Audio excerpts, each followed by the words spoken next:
రేవంత్ రెడ్డి గారి విషయంలో ఎవరి విషయాలైనా సరే మంచి అయినా సరే మంచి అని చెప్పాలి, చెడు అయితే చెడు అని చెప్పాలి. ఆబ్వియస్లీ ఇది ఇది ముమ్మాటికి మెచ్చుకోవాల్సిన విషయం. ఎందుకంటే ఒకసారి చూడొచ్చు, ఇదంతా కూడా తమ్మిడికుంట చెరువు పరిధి, తమ్మిడికుంట చెరువు పరిధి ఎట్లా వస్తుందో మీరు చూసుకోవచ్చు. ఎన్ కన్వెన్షన్ ఆక్రమణలు, తమ్మిడికుంట చెరువు విస్తీర్ణం మొత్తం 29 ఎకరాలు. మొత్తం ఆ తమ్మిడికుంట మాదాపూర్లో ఎక్కడైతే ఆ తమ్మిడికుంట చెరువు ఉందో ఆ చెరువు మొత్తం విస్తీర్ణం 29 ఎకరాలు. ఎన్ కన్వెన్షన్ విస్తీర్ణం 10 ఎకరాలు. తమ్మిడికుంటలో ఎన్ కన్వెన్షన్ ఆక్రమణలు మొత్తం ఎంతవరకు ఆ తమ్మిడికుంట చెరువును ఎన్ కన్వెన్షన్ ఈ నాగార్జున గారి కన్వెన్షన్ ఆక్రమించుకుందంటే 3.30 ఎకరాలు, అంటే 3 ఎకరాల 30 గుంటల వరకు దాదాపు ఆక్రమించుకున్నారు. ఈ ఎన్ కన్వెన్షన్ కబ్జాలోని FTL ఏరియా 1.12 ఎకరాలు ఉంది. ఎన్ కన్వెన్షన్ కబ్జాలోని బఫర్ జోన్ ఏమో 2.18 ఎకరాలు ఉంది. మొత్తం 3.30 ఎకరాల వరకు కబ్జా పెట్టి ఈ చెరువును మింగినరు. ఈ బకాసురులు మింగినట్టు మింగినరు. వాస్తవానికి ఇగో ఇట్లా ఎప్పుడు ఎల్లకాలం ఓ పేదోడి మీదనో, ఓ మధ్యతరగతోడి మీదనో, ఓ మామూలు వ్యక్తి మీదనో పడి ఏడవటం కాదు. ఆడి ఎవడైనా సరే, అవతలోడు ఎంత పెద్దవాడైనా సరే బరాబర్ ప్రశ్నించాలి, రుబాబ్సే విచారణ చేయాలి. రుబాబ్సే అది ప్రభుత్వాన్ని అయితే బాజాప్తే లాక్క రావాలి. ఎక్కడ ఎవరికి కూడా తగ్గొద్దు, తలొగ్గొద్దు. అటువంటి వైఖరిలో పాలన చేసినప్పుడే ప్రజలకు న్యాయం జరిగినట్టు అవుతుంది, సంతోషదాయకంగా. ఎందుకంటే ఉన్నోడికి ఒకలాగా, లేనోడికి ఒకలాగా, రాజకీయ నాయకుడికి ఒకలాగా, కార్యకర్తకు ఒకలాగా, బిజినెస్ మ్యాన్కి ఒకలాగా, లేబర్కి ఒకలాగా చూస్తే దాన్ని ఇక సమసమాజం అనరు, దాన్ని ప్రజాస్వామ్యం అనరు. హెచ్చు తగ్గులు, గొప్పలు, రాచరికపు పాలన, రాజుల పాలన అంటారు. మరి కొంత ఇదైతే ఒక మేరకు మరి రేవంత్ రెడ్డి గారి పాలనలో హర్షించదగ్గ విషయం. రైట్. ఎన్ కన్వెన్షన్ కూల్చివేత, FTL 1.12 ఎకరాలు, బఫర్ జోన్లో మొత్తం 2.18 ఎకరాలు. ఉదయం 7 గంటల నుంచే కూల్చివేతలు, 3 గంటల్లో మొత్తం నేలమట్టం. హైకోర్టును ఆశ్రయించిన మధ్యాహ్నం కల్లా స్టే తెచ్చుకున్న నాగార్జున, ఆలోపై నిర్మాణాలన్నీ కూల్చివేసిన ఆఫీసర్లు, చెరువు చుట్టూ ఉన్న ఇతర ఆక్రమణ నిర్మాణాలు కూడా.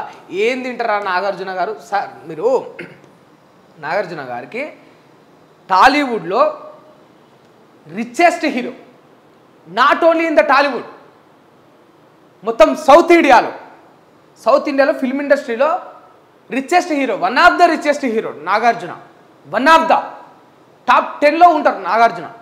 దాదాపు 4,000-5,000 కోట్ల వరకు ఉంటాయి ఆయన ఆస్తులు. 4,000-5,000 కోట్ల వరకు అఫీషియల్గా 2 years బ్యాక్ 3 years బ్యాక్ వాళ్ళే చెప్పిండు. 4,000 పైచీలకు కోట్లు ఉన్నాయి. నువ్వు చెరువును మింగి ఇప్పుడు దాని మీద ఇంకా స్టే కోరుతావు అన్నట్టు సిగ్గు అవుతుంది. అభిమానులు కూడా ఒప్పుకోరు. ఎందుకు సార్ మనకు గిట్ట ప్రభుత్వ భూములు తినుడు, చెరువులు కబ్జా పెట్టుడు, ఆ కుంటలు కబ్జా పెట్టుడు, నదులు కబ్జాలు పెట్టుడు, ఇక రేపు వదిలేస్తే పోయి అరేబియా సముద్రాన్ని కూడా కబ్జా పెడతారు మీరు అన్నట్టు అనిపిస్తుంది జనాలకు. ఏం సాధిస్తారు? 1000 కోట్లు ఉన్న నీకు 3 ఎకరాల చెరువు భూమిని వదిలేసుకోకపోవడానికి కారణాలు ఏది? అదే పోయి నీ భూమి అంటే కాదు, ప్రభుత్వాన్ని, ప్రజలది, రాష్ట్రాన్ని దాన్ని కబ్జా పెట్టి దీనివల్ల ఎన్ని విపత్తులు జరుగుతాయి. నువ్వు చెరువును కబ్జా పెట్టి గాడ మట్టి పోసుకొని నువ్వు మంచిగా ఒక కన్వెన్షన్ హాల్ లేపుకుంటేవి. మరి బాగా నీళ్ళు వరదలు పడ్డప్పుడు ఆ నీళ్ళని ఎటుపోవాలి? పల్లం ఎక్కడుంటే పల్లం దిక్కు ఉరుకుతాయి. నువ్వు చెరువు పొక్కలు ఉన్న కాడ పొక్కను కూర్చుని నువ్వు ఇల్లు కట్టుకుంటేవి, నువ్వు కన్వెన్షన్ హాల్ పెడుతుంది. వరదలు వచ్చినప్పుడు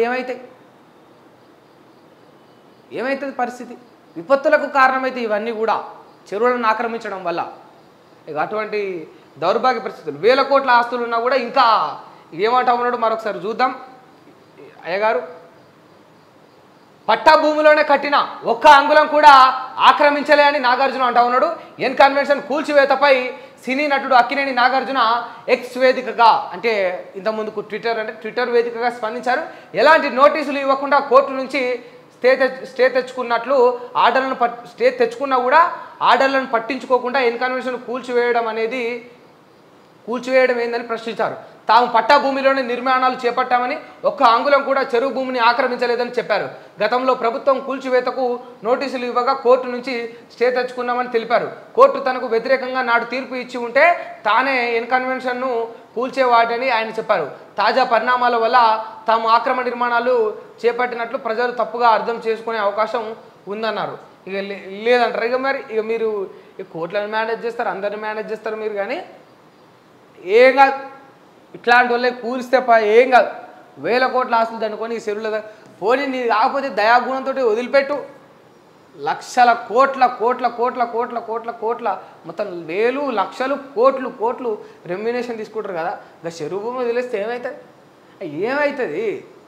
ఏమవుతుంది వదిలేస్తే? చెరువు భూమి వదిలేస్తే దాని పరిధి ఎంత ఉందో 3 ఎకరాలు గడి జరిగితే ఏమవుతుంది? 10 ఎకరాలలో ఉన్నది నీ ఇన్కన్వెన్షన్. నీ 4000 కోట్లకెంచెల్లి ఇంకొక 5 కోట్లు 6 కోట్లు తీసి కట్టుకో, మళ్ళీ 7 ఎకరాల విస్తీర్ణంలా ఏమవుతుంది? దాని మీద నువ్వు ఆధారపడి ఎట్లా ఈ ముచ్చట ఎట్లుంటుంది తెలుసా?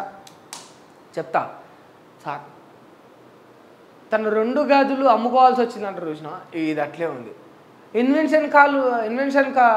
ఇన్కన్వెన్షన్ వల్లనే మా కుటుంబం బ్రతుకుతూ ఉన్నది. మా పొట్టకూటి కోసం ఇన్కన్వెన్షన్ పైన మేము అందరం ఆధారపడ్డాం. ఇప్పుడు ఇన్కన్వెన్షన్ ప్రభుత్వం కూల్చివేస్తే మా బతుకులన్నీ కూడా రోడ్ల మీద పడిపోతే అన్నట్టే ఉంది. కబ్జాలు పెట్టుడే, మింగుడే, దోసుకునుడే, జరుపుడే మొత్తం.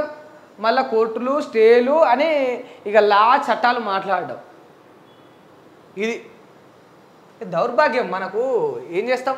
అట్లీస్ట్ ఇప్పుడన్నా ఇక జర దురుసు వ్యక్తి రేవంత్ రెడ్డి దురుస్తానం దీనికన్నా పనికొచ్చింది అనుకోవాలి. అట్లీస్ట్ ఇది విమర్శ అనుకోరు, మీరు పొగడతా అనుకోరు, కానీ అట్లీస్ట్ దీనికైనా పనికొచ్చింది రేవంత్ రెడ్డి దూకుడు స్వభావం అనేది, ఆ దురుసు స్వభావం అనేది ఇక దీనికన్నా పనికొచ్చింది, చాలా పనికొచ్చింది. సినీ హీరో నాగార్జున ఫంక్షన్ హాల్ను నేలమట్టం చేసిన హైడ్రా. మాదాపూర్ తమ్మిడికుంట చెరువులో 3.30 ఎకరాలు ఆక్రమించినట్టు ఇక గుర్తింపు. రైట్, మొత్తానికి ఇక నాగార్జున పరిస్థితి అది. చట్టానికి లోబడే కూల్చివేతలపై ముందే నోటీసులు ఇస్తున్నామని డిప్యూటీ సీఎం బట్టి విక్రమార్క. చెరువుల్ని పూడ్చి కట్టిన నిర్మాణాలే ఫస్ట్ టార్గెట్. ప్రజల ఆస్తులు కాపాడడం మా బాధ్యత. హైడ్రా అంటే హైదరాబాద్ చెరువుల పరిరక్షణ. దాన్ని ప్రజలు స్వాగతిస్తున్నారు. వ్యతిరేకించి అబాసుపాలు కావద్దు. 10 ఏళ్లలో జరిగిన చెరువుల ఆక్రమణలపై రిమోట్ సెన్సింగ్ శాటిలైట్ ఫోటోలు విడుదల చేస్తాము. చెరువుల డేటా పబ్లిక్ డొమైన్లో పెడతామని వెల్లడి. రైట్, మొత్తానికి పబ్లిక్ డొమైన్లో ఈ చెరువుల ఫోటోలు అన్నీ కూడా పెడతారట. ఇంకా చెరువుల డేటా పబ్లిక్ డొమైన్లో పెడితే ప్రజలందరూ కూడా చూడొచ్చు, వీక్షించవచ్చు. ఇక 10 ఏళ్లలో జరిగిన చెరువుల ఆక్రమణలపై రిమోట్ సెన్సింగ్ శాటిలైట్ ఫోటోలు విడుదల చేస్తామని చెప్పిండు. వాటెవర్, కానీ ఇటువంటి కార్యాచరణ తీసుకున్నప్పుడు, మీరు ఇటువంటి డిసిషన్ తీసుకున్నప్పుడు కొంచెం సంతోషదాయకంగా ఉంటుంది. కాకపోతే కేవలం బీఆర్ఎస్ నాయకులు లేకపోతే కొందరు వ్యక్తులే కాకుండా అందరి కాంగ్రెస్ వాళ్ళు ఎవరైనా ఉంటే, పొంగులేటి శ్రీనివాస్ లాంటి వాళ్ళు ఎవరైనా ఉంటే, ఎఫ్టీఎల్ పరిధికి మించి ఎవరైనా కట్టి ఉంటే, పరిధిని దాటివేసి ఉంటే, ఎవరైనా బఫర్ జోన్లోకి ఎంటర్ అయి ఉంటే, మీ కాంగ్రెస్ వాళ్ళు అయినా కూడా చర్యలు తీసుకోండి దయచేసి. వాళ్ళ ఇండ్లను కావచ్చు, వాళ్ళ ఫామ్ హౌస్లను కావచ్చు, లేకపోతే వాళ్ళ కన్వెన్షన్ హాల్లను కావచ్చు, ఏవైనా సరే కూల్చివేసే ప్రయత్నం అయితే చేయాలి.